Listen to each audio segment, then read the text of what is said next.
Protesta e 7 kombëtare e opozitës e mbajtur mbrëm u shoqërua me tensione dhe përplasje mes protestuesve dhe policisë para kryeministrisë dhe më pas pranë parlamentit. Menjëherë pas përfundimit të fjalës së kryetarit të Partisë Demokratike Sali Berisha, një grup protestuesish hodhën molotov dhe fishek zjarr në drejtim të godinës së kryeministrisë. Policia reagoi menjëherë duke përdorur ujë me presion, gaz lotësiellës dhe spray me piper për të shpërndarë turmën. Përplasjet përfshin qytetarë dhe deputetët e opozitës që ndodheshin në vijën e parë. Si pasoj, disa persona mbetën të lënduar, mes tyre edhe deputetët Luciano Boçi e Klevis Balliu, të cilët u transportuan për ndihmë mjekësore. Po ashtu Flamur Noka u shfaq me lëndime në fytyrë, ndërsa Aulon Kalaja dhe një qytetar tjetër u dërguan me ambulancë në spital për shkak të problemeve nga gazi lotësiellës.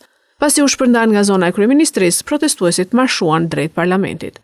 Përplasjet vijuan pranë xhamisë së Namazjas, ku policia bllokoi rrugën e tyre duke përdorur sërish gaz lotësiellës dhe ujë me presion. Gjatë përplasjeve, disa protestues u shoqëruan në komisariat, ndërsa një efektiv policie mbeti i lënduar.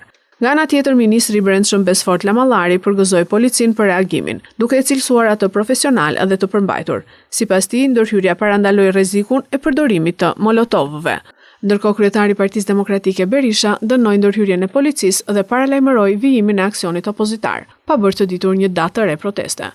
Pas përfundimit të tubimit, ai vizitoi në spital të lënduarit duke akuzuar policinë për përdorim të tepruar force. Dashi i operacionales janë sjellë në mënyrën më shtazore ndaj protestuesve. Janë përdor helme dhe substanca që përbëjnë janë krime në konventa.